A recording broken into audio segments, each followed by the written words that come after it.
All right. I am here with Mike Patton from AA Home Inspections. Hey, Mike. How are you today? Good. So I want to talk about today material defect. Well, you got a problem with that versus routine maintenance and how, like, we as agents can, I guess, what is our role in helping the buyer understand the difference? Or I don't know. Why did you turn your head at material defect? Well, you do most of your business in Ohio. Ohio, if you call up and you ask for a definition of material defect as defined by the state, per Ed W, I can't think of his last name, with Kentucky Home Inspector, not Kentucky, the Ohio's Home Inspection Board, which is under the real estate, he cannot provide that to you. It does Oh. not exist. So it's a term that's used, but yet there is no definition provided. Wait a There minute, the is real the estate case law. agents made up a term? I'm not saying that, but yet the case law is where it's defined at, but yet it's not defined in your all's regs, apparently. That's hilarious. Well, you know the word realtor is made up too. It's not a real word. It's a trademark. Okay, we'll go for it. But yet with that statement made is so frequently we'll do inspections, and we've got a couple of agents that love to throw out the word material defect. Is that a material defect? Well, do you have a definition of material defect? Well, yeah, there's 4 points there. Basically, is it broke? Is it safety? Is it okay? So what we're looking at is what is not functioning properly and what is a major concern as opposed to a handyman fix. Okay. Almost anytime you'll hear us refer to a water entry, that's going to be a major concern because we want it fixed, because any water entry is going to lead to further problems. Sure. Does that mean it always has to be a professional that does it? No, it can be something as simple as you got a leaky faucet that isn't draining properly. That needs to be fixed. Okay, but yet it could be a water intrusion coming into the house, and it can be a gutter that is not draining properly, but it needs to be taken care of, but it's water intrusion.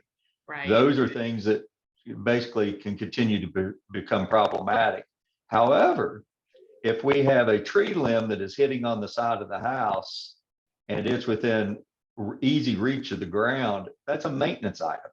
Anybody can go out there and cut that limb back and get it off of the house as a Well, it general feels like statement. the seller's always going to think everything's maintenance and the buyer's always going to think everything's like a major problem, right? That's what it comes down to. So we'll hit on a furnace. A furnace that does not operate when we turn on the thermostat, to me, that's a major concern. What if it's It just the did not, batteries of the thermostat? it did not function. Somebody needs to resolve that. Okay. So you do not have a functioning furnace when we showed up. But if it's not functioning and you're turning it on the thermostat, it could be as easy as It can be that. as easy as putting batteries in. And yes, It I put could be as batteries in when bad I see as that. When I see the little battery light come on, typically we change out the batteries and we go on. However, it can be shut down for a reason, such as when we show up on a property and the gas is turned off to a furnace, we will not put gas to a unit, because my insurance says if I blow it off the face of the earth because I turned on the gas, I'm on my own. So your gauge is like, if something's broken, how does it need to be fixed? And in the case of a furnace, if in the case of a furnace, it generally needs a professional, correct? Because we're not there to diagnose. It did not come on with the switch coming on. Okay. So if it's something you had mentioned, like something with the faucet, what did you say about the faucet? I don't even know. But if it's a doorknobs, hardware not working on interior doors, I That's said hardware. That's yeah. maintenance. That's a handyman. You can get in there and do it. Now, if the door is binding up and it's a solo door, one alone, it's still a handyman in my book. But now if I start looking and I see that out of 7 doors, 5 of those doors are sticking heavily, and I'm looking and I've got a settlement issue going on, that just elevated from handyman to now I've got a structural conversation going on, Right. as opposed to only repairing a single door.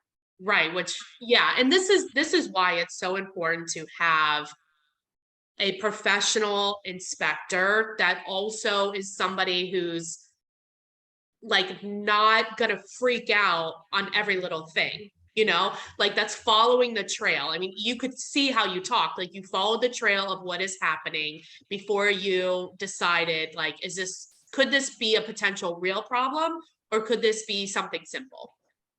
Correct. And then in the same conversation, it's one window seal that's broken. We call that as a repair. It's going to fog up. It's going to be ugly. It's not performing as intended. Is it keeping the weather out? Yes, it is. But now when we have 7 of 20 windows that have definitive fogging in them, and that's last time I heard, count them as $400 a window, Yeah. that all of a sudden became significant pocket change that you're going to have to go out here and fix this. Right. So that again is where you all get to negotiate.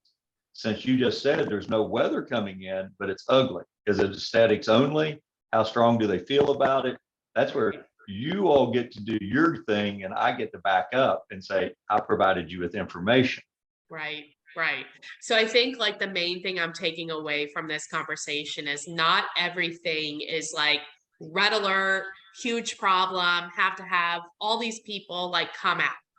Like really look and see what the real, like what potentially is the real problem and who can fix it. And see, the part of that is when dad shows up while we're doing an inspection, everything is a problem at Yeah. major levels. So you take away that non-biased opinion walking through. I consider Right. myself non-biased. If we got to, we go with my client as far as if I'm on a fence. But again, if I've got a roof, let's say that we know that we have shingles missing, I've got exposed OSB board on the roof, that's a major concern because you're going to have water damage suffered from it. You don't have an intact roof. Right. That's, you know, we're going to react accordingly. If it is a broken seal on shingles, it's susceptible to wind damage. It's a concern. However, it is not an elevated that says you have to have a roof put on. Right. That makes sense. But so when you're looking at it, there's all kinds of conversation. That's where, and I would encourage this, whether it's me or another inspector, as you build a relationship with those people, between the two of you, you start understanding each other's dispositions on those conversations. Our standards of practice being ASHI and then the Ohio standards, they're pretty specific on what we're doing and we're not doing. I don't think I've ever had a client say they've read those standards of practice. We provide that with every inspection report so they understand. No, they don't. So they understand why we react the way that we do to certain things and why we do and we don't do things. But the biggest understanding is because the carpet has a tear in it, I don't care about your carpet. That's an aesthetics. That's, you know, it's not really having any impact. But as soon as it's got a tear in it, that's a trip hazard. That just elevated to a trip hazard. Can you go get you some tacks and nail it down? It's no longer a trip hazard. Yes, you can. Yeah. So really the main question when we see like, I don't want to call it a defect, like something wrong, right? Yeah. It's like asking yourself the first question of, well, one, what is wrong? And how can it be fixed? And where's the problem? Is there a problem originating somewhere else or is it isolated? Are those the right questions? That's exactly right. You put the pieces together. That's why a lot of times you'll see somebody stare at something like myself. What are you looking at? I don't know yet. And then you go on and you progress and you find 4 or 5 cracks in that wall. Now I know what I'm looking at. I've got a concern. The one crack didn't bother me, but yet now I'm seeing 4 or 5. Now I've got to go somewhere else. Now we bring it all together and it becomes something besides just a minor defect. So how many times have you been in a house that's perfect? That has There is no such thing. There's been homes that we've up and just flat out said, you know, really, you got no issues with this house. But it's You've still got an 85-page minors. report, Mike. That's driven by the standards of practice because, and that's like I will tell people, don't get excited when you see me taking a bunch of pictures and doing a lot of documentation. It's strictly documentation to meet our inspection standards of practice and your deliverable. However, you may only have 2 defects or 2 things that may go out to the summary sections, as we like to call it. And one of those may be ask the homeowner why this is. We don't have a problem with it, but we've got a repair and we don't know why that was. And it's not necessarily the amount of problems, it's what are those problems. Correct. And you know, you all may look at something and it's a $5 fix if you fix it today. Yeah. Is that going to go into your all's I gotta have box? Probably not. But yet the other side of that is you've got a leaking valve assembly that's leaking into the basement consistently, that's a $5 repair item if you do it, Right. but it's going to be a problem. Right. I think like from our point of view is it makes sense to ask for things that are actual deal breakers, things that are truly a problem, things that should have been like maintained or they need to be corrected, not little simple things, right? Yeah. And then our perspective is it's generally better to ask, well, it depends on the house. Depends on how the people are maintaining the house. The way that they maintain the house is how they're going to fix the house. So if you don't agree with the maintenance on the house that you're buying, then you're better off asking for money rather than the repair, right? I would buy into that 100%. And I would tell you that anytime that you don't have to reach in your own pocket, but yet you can get the money to make the repairs the way you want to, you're way ahead of the game. Plus the contract is with you as opposed to the previous owner. It depends, but I think I agree with you in general as a blanket statement, but I think it does depend on the players. If it's like a renovated house and you're comfortable with the way the renovations have been done, maybe this was missed or whatever, then maybe it makes sense to have them repair it, right? But I think like in general, you're better off getting the money to get the repair done how you want. If it's professionals, I'll go with it. But Yeah. if it's not, you'd probably be better off getting it resolved yourself. Exactly. Well, Mike, where can you do inspections? We cover Ohio, Kentucky, and Indiana.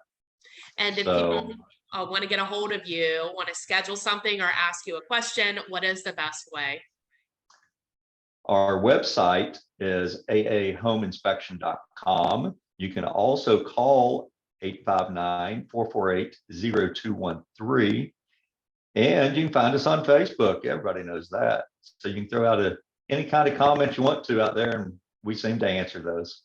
Awesome. Well, I appreciate you being on. Thank you. All right. Take care now. Bye-bye.